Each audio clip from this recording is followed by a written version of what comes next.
आज के इस वीडियो में हम जानेंगे जिन मरीजों को जुकाम खांसी रहता है उन मरीजों को क्या नहीं खाना चाहिए। बेसिकली आपको कई सारे ऐसे आर्टिकल्स मिल जाएंगे इंटरनेट पे जहां पर आपको कई सारी चीज़ों के बारे में बताया जाता है, लेकिन यहां पर मैं आपको केवल ऑथेंटिक इन्फॉर्मेशन देने की कोशिश करूंगा। और यहां पर जो भी सारी चीज़ें मैं बताऊंगा उन्हें आप कहीं भी सर्च कर सकते हैं, कहीं भी आपको देख सकते हैं, कहीं भी आपको मिल जाएंगे, लेकिन जो मैं आपको बताने वाला हूँ उनमें थोड़ा सा डिफरेंस होने वाला है। आज इस वीडियो में मैं कुछ ऐसी चीज़ें बताने वाला हूँ जिन्हें समझना, जिन्हें देखना, जिन्हें सुनना बहुत ज़्यादा ज़रूरी हो जाता है। जिन पेशेंट्स को जुकाम खांसी या उनको बलगम बनता रहता है या उनको एलर्जीज रहती हैं, उन मरीजों को ये सारी चीज़ें समझना बहुत ज़्यादा ज़रूरी है। तो आप बेसिकली जानते होंगे कि जुकाम खांसी एलर्जीज क्यों होती है। तो जब भी हमारा रेस्पिरेटरी ट्रैक्ट इन्फेक्शन होता है या जब हमारे शरीर के अंदर रेस्पिरेटरी जो सिस्टम है वो डिस्टर्ब होता है तो आपको काफ़ी सारी प्रॉब्लम्स होती हैं और आप सभी को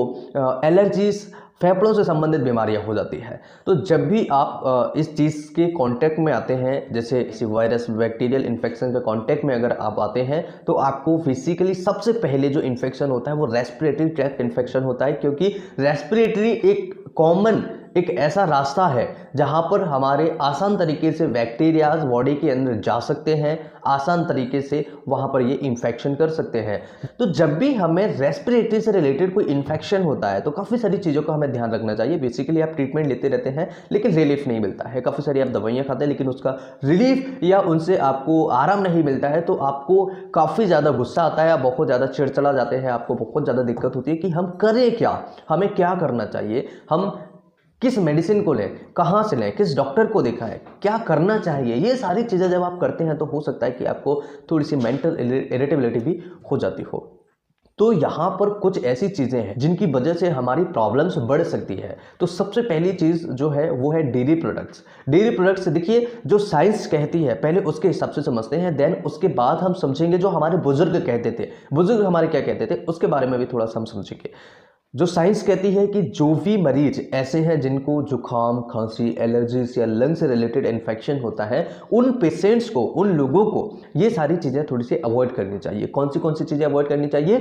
जैसे डेयरी प्रोडक्ट्स है। डेयरी प्रोडक्ट्स से क्या होता है, डेयरी प्रोडक्ट्स के अंदर आपने देखा होगा हाई कोलेस्ट्रॉल की मात्रा होती है। जैसे कि आपने देखा होगा दूध है, उसके अंदर ऊपर जो पपड़ी बनती है जिसे हम हिंदी में मलाई कहते हैं, उस मलाई के अंदर काफ़ी सारी हाई कोलेस्ट्रॉल की मात्रा होती है।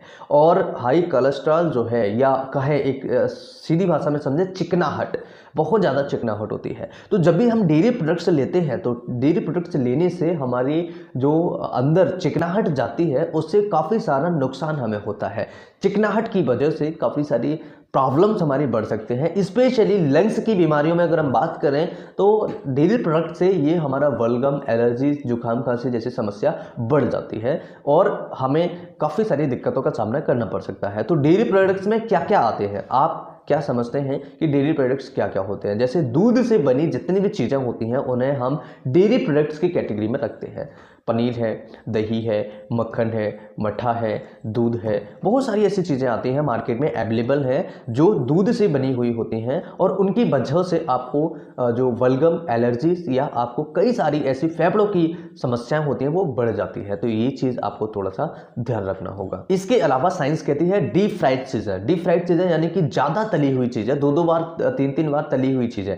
जैसे आपने पकौड़े बनाए घर पर, उन पकौड़ों को आपने पहले फ्राई किया और उसको फिर से एक अलग प्रोसेस से उन्होंने कोई टेस्ट बढ़ाने के लिए या कोई अदर जो नया तरीका होता है उसके लिए आपने फिर से उसको डीप फ्राइड किया, तो फिर उसके अंदर चिकनाहट बहुत ज़्यादा हो जाती है। उसके अंदर जो तेल होता है बहुत ज़्यादा चला जाता है, चाहे वो रिफाइंड हो या ऑयल हो, कोई सा मस्टर्ड ऑयल हो या कोई अदर ऑयल हो, तो उसके अंदर तेल की मात्रा ज़्यादा जा रही है। तो उसकी वजह से भी आपकी प्रॉब्लम्स बढ़ सकती है। उसकी वजह से भी आपके जो गले के अंदर इरिटेशन है, आपके गले के अंदर जो वल्गम है, इसके जो प्रॉब्लम्स है, जो उसकी जो मात्रा है, इसकी जो क्वांटिटी है वो बढ़ सकती है, राइट। तो डीप फ्राइड चीज़ों से थोड़ा सा दूरी बनाएं, डीप फ्राइड चीज़ों को थोड़ा सा अवॉइड करें। इसके अलावा बाहर की चीज़ें, साइंस कहती है कि बाहर की चीज़ें जो होती हैं, यानी कि जो बाहर हम फास्ट फूड खाते हैं, बर्गर है, पिज़्ज़ा है, रोलिंग है, कई सारी ऐसी मार्केट में आजकल चीज़ें हैं जो बाहर स्ट्रीट फूड पर रखी हुई हैं।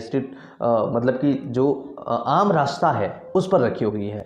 तो आपने देखा होगा खाने पीने की चीज़ें ज़्यादातर अब सड़क के किनारे हमें देखने को मिलती है, जो छोटे छोटे ठेले वाले हमें सर्व कराते हैं। तो ऐसी स्थिति में क्या आपको पता है कि ये इन्फेक्टेड भी होते हैं? कैसे इन्फेक्टेड होते हैं, थोड़ा सा दिमाग लगाइए कि जहाँ से हम निकल रहे हैं वहाँ से कोई भी अगर एक वाहन निकलता है, कोई भी एक व्हीकल निकलता है, तो उस जगह से होकर के कई सारी धूल, मिट्टियाँ, कण, कई सारे इन्फेक्शंस ऊपर हवा में उछलते हैं, राइट। तो ये सारी चीज़ें जब हवा में रहेंगी तो वहाँ पर वो उस चीज़ पर भी जाकर के टिकेगी, उस चीज़ पर भी जाकर बैठेगी। मक्खियाँ हैं या नॉर्मल जो हमारे इन्फेक्शंस होते हैं या जो धूल, मिट्टी, कण जो है वो भी हवा में जब जाएंगे, हवा में जब उछलेंगे वो, तो धीरे धीरे वो कहीं ना कहीं तो वो सेटल डाउन होंगे, राइट। तो खाने पीने की चीज़ों पर भी वो सेटल डाउन होते हैं और उन्हीं चीज़ों को हम खाते हैं, तो वो भी एक कारण होता है हमारी प्रॉब्लम्स को बढ़ाने का। टिक्कियाँ हैं, आजकल टिक्कियाँ हम ज़्यादा पीते हैं, तो टिक्की भी बहुत बड़ी एक कारण होता है हमारी वल्गम रेस्पिरेटरी इन्फेक्शन को बढ़ाने के लिए। मैं आपको कॉज बताने वाला हूँ आगे इस वीडियो में, तो इस चीज़ को थोड़ा सा ध्यान रखें, इसको अवॉइड करें। फिर साइंस क्या कहती है? साइंस कहती है कि जो डस्ट वाली चीज़ें, जो डस्ट वाले एरियाज़ हैं, जैसे कि जहाँ धूल मिट्टी ज़्यादा उड़ती है, जहाँ बहुत ज़्यादा फ्यूम्स है, बहुत ज़्यादा धुआं है, तो ऐसी स्थिति में, ऐसी जगह पर आपको जाने से परहेज करना चाहिए, या फिर आप मास्क लगा के रहें, या फिर आप अपने मुंह को ढक कर रहें, जिससे आपके अंदर ये सारी चीज़ें न जाएं और रेस्पिरेटरी से रिलेटेड जो चीज़ें होती हैं उनसे हम बच सकें, राइट। तो ये तो हुई साइंस की बात। अब मैं आपको कुछ ऐसी चीज़ें बताता हूँ जो हमारे बुजुर्ग कई सालों पहले लिख चुके हैं, कई सालों पहले वो बता चुके हैं और हमें समझा के उन्होंने अच्छे तरीके से उन्होंने हमारे दिमाग में बिठाया भी है। तो क्या सारी चीज़ें, जैसे बुजुर्ग जो हमारे कहते हैं, वो कहते हैं कि अगर आपको फल फ्रूट्स खाने हैं तो आपको फल फ्रूट्स खाने का सबसे अच्छा तरीका होता है कि धूप निकले उसके बाद में आप फल फ्रूट्स खाएं। उसका रीज़न क्या होता है? देखिए, बेसिकली आज के टाइम में हर किसी के पास फ्रिज होता है, और फ्रिज उस टाइम पे नहीं होता था, लेकिन वो क्या बोलते थे और आज की डेट में और उनकी बात में कितना अंतर है, थोड़ा सा समझिएगा इस बात को। पहले फ्रिज नहीं होते थे, लेकिन जो सुबह का मौसम होता था, रात का जो मौसम होता था, बहुत ठंडा होता था, जिसकी वजह से जो फल फ्रूट्स होते थे वो खुले में रखे होते थे, ठीक है। वहाँ पर ओस गिरती थी या फिर ठंडा हो जाता था वो, तो वो डायरेक्टली सुबह मॉर्निंग में खाने के लिए नहीं बोलते थे। वो कहते थे कि आप धूप निकलने के बाद थोड़ी देर के लिए उसे रखें, उसके बाद आप खाएं। उसका रीज़न क्या? उसकी ठंड निकल जाती थी। और यही आज के टाइम में हो रहा है कि हम बाहर तो रखते नहीं है, क्योंकि हमें डर है कि कोई झूठा ना कर जाए, ख़राब ना कर जाए, महंगी महंगी चीज़ें हैं, है ना। तो उस टाइम पे भी महंगी महंगी चीज़ें थी, लेकिन उस टाइम पे पैसे की कमी थी, तो उस टाइम पे इसलिए महंगी चीज़ें थी। उनको भी लगता था कि ये सारी बहुत महंगी महंगी चीज़ें हैं, लेकिन आज हमारे पास पैसा है तो हमें लगता है कि ये सस्ती है या महंगी है, राइट। तो चीज़ें आज भी महंगी है, उसी अकॉर्डिंग सारा सिस्टम चल रहा है। पहले पैसा नहीं था तो लोगों को महंगी चीज़ें लगती थी, आज पैसा है तो रेट हायर होते जा रहे हैं, राइट। तो इस चीज़ को थोड़ा सा ध्यान रखना है। आज की डेट में हर किसी के पास फ्रिज है, तो हम क्या करते हैं, सामान जैसे लाया और फ्रिज के अंदर बंद कर दिया। अब उसके अंदर गैसेस होती हैं, अब जब वो उसके अंदर रखे रहेंगे काफ़ी समय तक, तो आप समझ रहे हैं वो ठंडा हो जाएगा। जब ठंडी चीज़ को सुबह निकाल करके आप खाएंगे तो आपको काफ़ी सारी प्रॉब्लम होने वाली है, चाहे वो एप्पल्स हो, कोई सा भी फ्रूट्स हो, कोई सी भी ऐसी फ्रूट्स हो जो फ्रीज में रखने के बाद आप अगर डायरेक्टली खाते हैं तो आपको दिक्कत होने वाली है। इस चीज़ को आप अवॉइड करें। उसके लिए आपको क्या करना होगा, फ्रीज में से निकालिए, 1 घंटे के लिए बाहर रखिए, देन उसके बाद में आप धूप निकलने पर उस चीज़ को खाइएगा, राइट। तो आपको कभी नुकसान नहीं करेगी ये चीज़, है ना। ये चीज़ आपको ध्यान रखनी होगी, चाहे वो जुकाम खांसी वाले मरीज हो, चाहे रेस्पिरेटरी से रिलेटेड इन्फेक्शन वाले मरीज हो, चाहे कोई भी हो। लेकिन जिनको रेस्पिरेटरी या बलगम बहुत ज़्यादा बनता रहता है, उन लोगों को फ्रिज की कोई भी चीज़ नहीं खानी चाहिए। इस चीज़ को ध्यान रखें थोड़ा सा, ये आपको बहुत इंपॉर्टेंट नोट मैं आपको देके जा रहा हूँ। बिल्कुल भी अवॉइड करें, हमेशा के लिए अवॉइड करें। अगर जुकाम खांसी आपको होता है, बलगम बनता रहता है, एलर्जी जैसी प्रॉब्लम है, तो आप फ्रिज की रखी हुई चीज़ें बिल्कुल अवॉइड कर दें। ये चीज़ आपको ध्यान रखनी होगी, राइट। दूसरी चीज़, आपको टिक्कियाँ, जो बाहर हम चीज़ें स्ट्रीट पर रखी हुई हैं, उन्हें आप थोड़ा सा अवॉइड करें। टिक्कियों की स्पेशली बात करें, टिक्कियों के अंदर ज़्यादा से ज़्यादा टिक्की वाले जो लोग होते हैं वो टाटली का यूज करते हैं। टाटली क्या आप जानते हैं? What is टाटली?